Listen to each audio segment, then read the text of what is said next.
Hello everyone. आज हम fourth class की पर्यावरण अध्ययन की पाठ्यपुस्तक आसपास में दिया गया पाठ 23 पोचमपल्ली को अच्छे से सॉल्व करना सीखेंगे।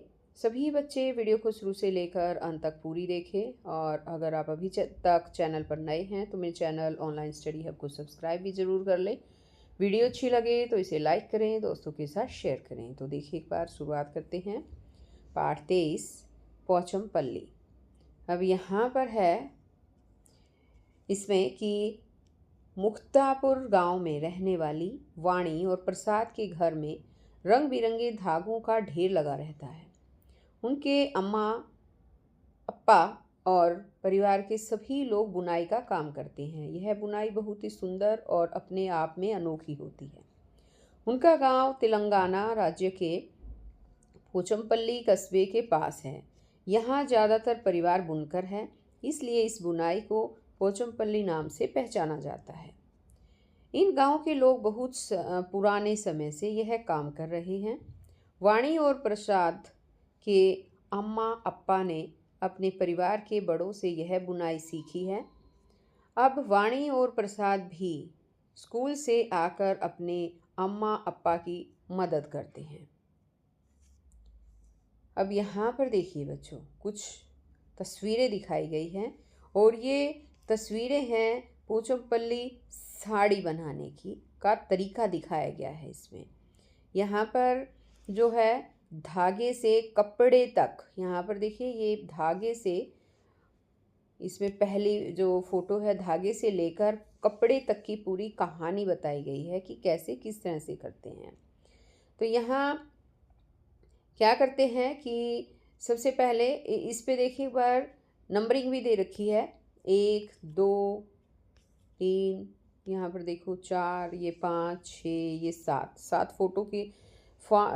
फोटो की मदद से यहाँ पर पूरी तस्वीर यहाँ पे दिखा दी गई है कि कैसे धागे से साड़ियाँ बनकर तैयार हो जाती है। सबसे पहले इसमें क्या करते हैं, उसमें ये लड़ियाँ जो हैं वो लेकर आते हैं और उन्हें सुखा कर, उन्हें धोकर, उनकी गंदगी साफ़ करके, दाग धब्बे उनके धोकर जो है इस तरह से वो गट्ठी बना लेते हैं। जैसे यहाँ पे ये दिखाई गई है, ये गट्ठी बनाते हैं।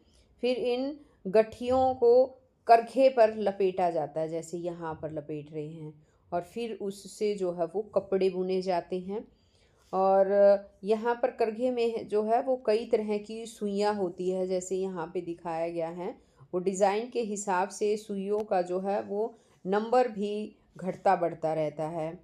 और कारीगर जो है वो चमकदार रंगों की बहुत ही सुंदर साड़ियाँ जो हैं वो बना देते हैं। इस तरह से यहाँ पर ये साड़ी बनाने का सारा जो है प्रोसेस दिखाया गया है। और लास्ट में जो है ये 7वीं जो तस्वीर हमें नज़र आ रही है, सुंदर सुंदर साड़ियों की तस्वीर दिखाई गई है यहाँ पे।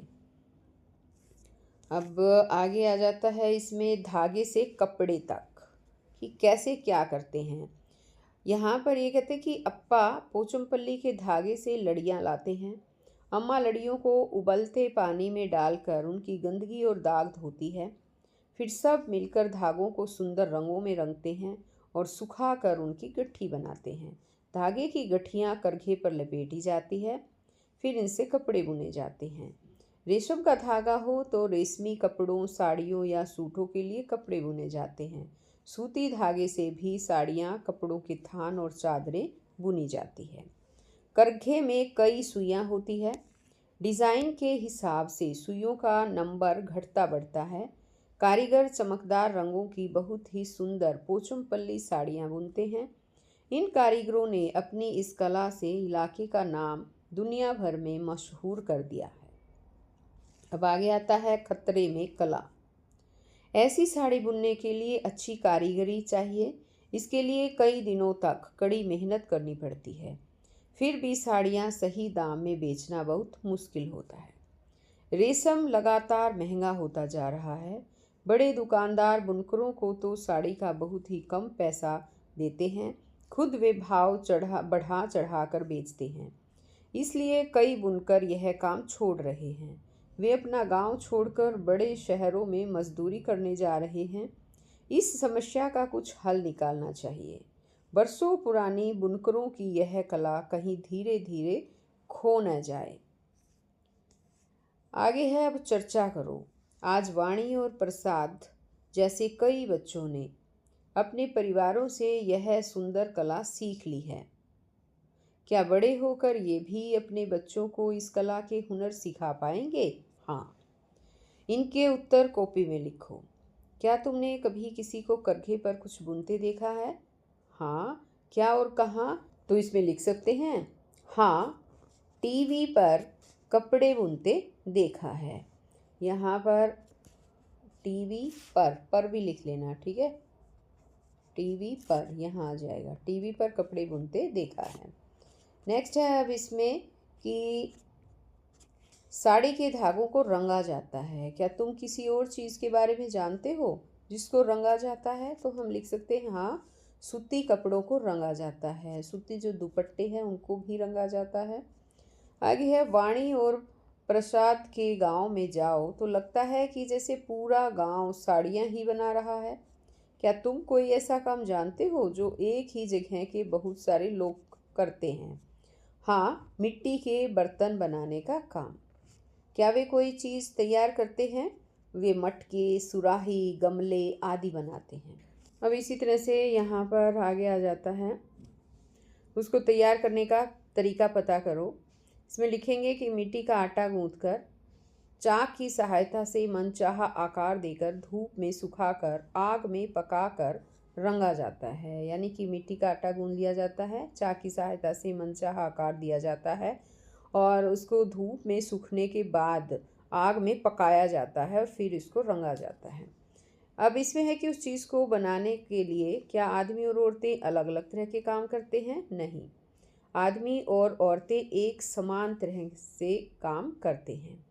क्या उस चीज़ को बनाने में बच्चे भी मदद करते हैं? हाँ, पता करो और लिखो। किसी लुहार, बढ़ई या कुम्हार से बातचीत करो और उनके काम के बारे में पता लगाओ। तो इसमें हम लिखेंगे लुहार, वे लोहे से बनी चीज़ें बनाते हैं। बढ़ई, वे लकड़ी का सामान जैसे फर्नीचर, खिड़कियाँ बनाते हैं। कुम्हार, वे मिट्टी से मटके, सुराही, बर्तन बनाते हैं। उन्होंने अपना काम कहाँ से सीखा है? इसमें लिखेंगे उन्होंने अपना काम अपने माता पिता से सीखा है।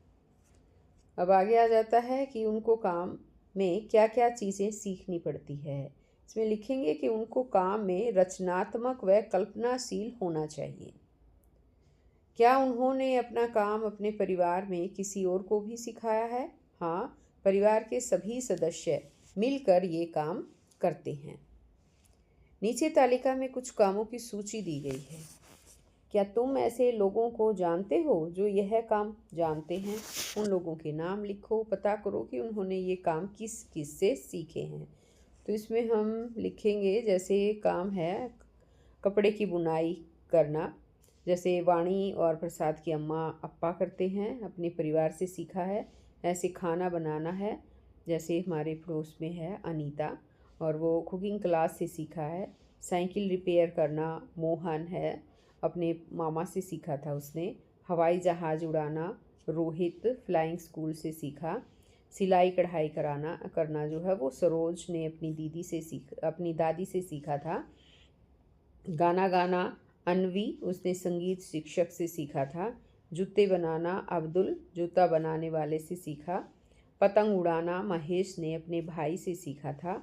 खेती करना बलजीत सिंह ने अपने पिताजी से सीखा था। और बाल काटना जो है राकेश ने नाई से सीखा था। ठीक है, तो इस तरह से आप लिख सकते हैं। तो बच्चों, आज ये चैप्टर यहीं पर ख़त्म हो रहा है। नेक्स्ट वीडियो में मैं फिर आपके लिए नया चैप्टर लेकर आऊँगी।